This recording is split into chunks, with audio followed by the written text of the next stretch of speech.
these last months, the question has been asked over and over again, what is this Tao? What is this Dharma?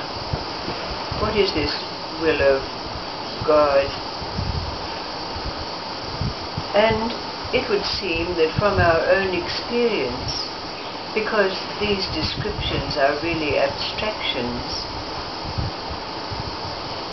when we've reached that place of stillness, where there is no further movement, and yet life continues in perpetuity, there and only there is this Dharma, this Tao, this will of God enacted. So in that sense, we can call it a law or the law.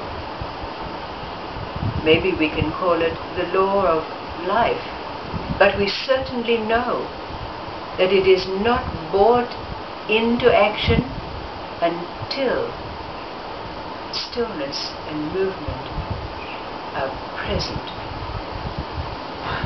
But that leads us to another question. All of life is movement, and all of life is filled with laws. The law of karma, the cause and effect, the law of the spin, all of the rest of it. How does it all fit together? How does it work in us? And over these last days, the stories that have been told have been to explore both the qualities of stillness and of movement. Let's see what we can make out of this story today relative to this. A long time ago, there was a kingdom in which a young king ruled. And he was very fair, he was very intelligent, and he ruled very well. But, sad to say, he died young. And he left his son, who was then in his early teen years, to take over the kingdom. But this son, not only was he young, but he was not very bright, not clever at all. So he was very easily manipulated by the advisors and all of those around him. Now it so happened that in that kingdom there was a certain painter, a house painter.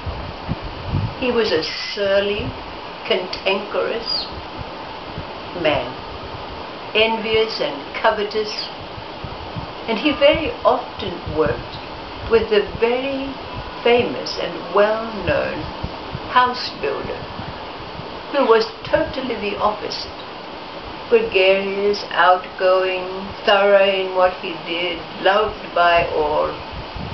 So the house painter really didn't like him at all. They were not in any way friends, even though they worked together very often. So it so happened that when this young king took over the kingdom, and it was known far and wide that he was of lesser intelligence and easily manipulated, the painter thought, this is an ideal situation. Now I can get rid of this fellow. Gets up my nose. He annoys me. So he had a plan. So one day he dusted himself with white powder, put a sheet over his shoulders, white turban around his head, and he marched through the streets of town on his way to the palace. Well, by the time he got there, there were a lot of people behind him wondering who this strange creature was. So by the time they got to the palace guards were quite prepared. And they didn't quibble at all when this strange fellow asked to be admitted into the king's presence. Well, when he was brought before the king said, "Who are you and what do you want?" The painter said, "Well, I'm a heavenly being, and I was up in heaven and I've met your father, the king." "Oh," said the king, tell me, how is he?" "Oh, he's very well. He's very, very happy, very contented. But there's only one thing. There are so many of his relatives up there, and they're living in this very small house that's hardly big enough for them. So he's requested me to ask of you that you send the best builder that you have to build him a new palace in heaven." "Oh," said the king, "well, I don't know how we can do that. Well, we've got the best builder in town, but how can we send him to heaven?" "Oh, that's easy," said the painter in disguise. "He's given me instructions. He said, you just build a big fire, and you sit the builder on the top, and the smoke will carry him up to heaven." "Oh," said the king, "we can do that without any problem at all." So off went the painter back to his house to take off his disguise, and immediately the king put into action.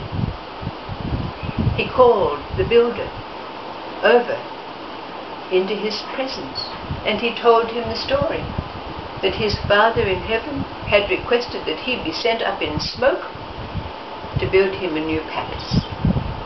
Well, of course, when the builder heard this, he was terrified, absolutely. But the king said, "This is not a request, this is an order." So the builder went back to his house, quaking in his boots. When he told his wife was a very smart woman. She said, "Look, don't worry, we'll find a way." So she said, "You have to go back to the king. Tell him this, that you're afraid that if you're sent to heaven in his palace grounds, you might get lost on the way. But you better go from your own house, and then you can have a direct route right up to the heavenly realms." So the builder went over to the king and told him. Then the king said, "That's all right, I'll send all my helpers to come and build the fire for you later." But in the meantime, the builder went back to his house, and his wife and he got very, very busy immediately digging a tunnel from outside their house into the inner room of their house. And they built a circle fire around the hole, covering it over with rugs. And so when the king's workers came along, they said, "Well, this is a house builder. He must know how to make a fire." So all they had to do was build some more up around the circle. They built up lots of tinder, and so there were some green leaves to make lots of smoke. So it was all arranged. So immediately, when it was time, there was the builder in the center of the fire. Even the painter came along. He said, "Oh, I have to assist my friend the builder on his way. He has a very important task to do." Gloaty, gloat, gloat. So the fire was lit, and the smoke billowed up everywhere. And as soon as the fire got sufficiently hot and the smoke was dense, the builder quickly went down the hole and into his house, where he laid low for a month. Well, in that month, of course, he lost his suntan. Usually working outside. He got a little bit fatter because he wasn't doing any work. And after a month he thought, well, it's okay. It's okay. So he put on his best hose and he went off to the palace. And King was a bit surprised to see him. But King said, oh, you're back. How is my father? Oh, he's so happy with his new house. It only took us a month to build, and they're now all happily living within its walls. They're all very contented. But there's only one thing.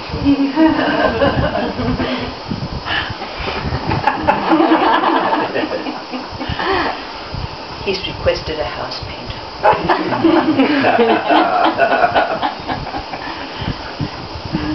So, of course, that very day, a byre was built in the palace gardens. Painter was set on top of it, and the fire was lit and the smoke billowed. It has never been seen.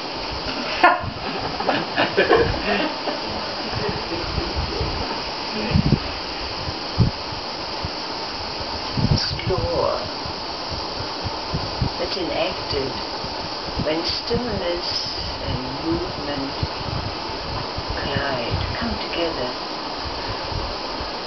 But listening to this story, what could it mean relative to this great law, this Dharma, this Tao, this will of God? Because, well, it doesn't go into it anyway. Anyone got any thoughts?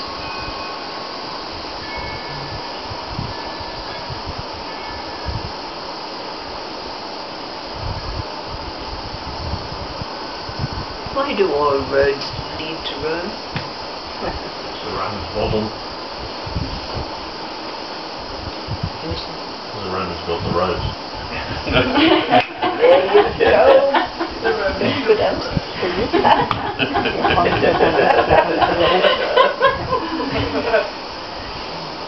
So, there's your answer. Isn't it? What we saw in Yes. Indeed. So if we're in this place of, no, I'm not going to tell you. It's a minute. How do they work? How do they work together? What is about this stillness? What is it in us now that doesn't move, doesn't change?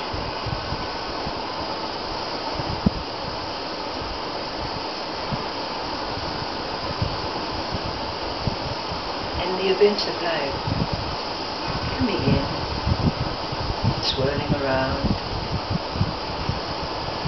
and moving on.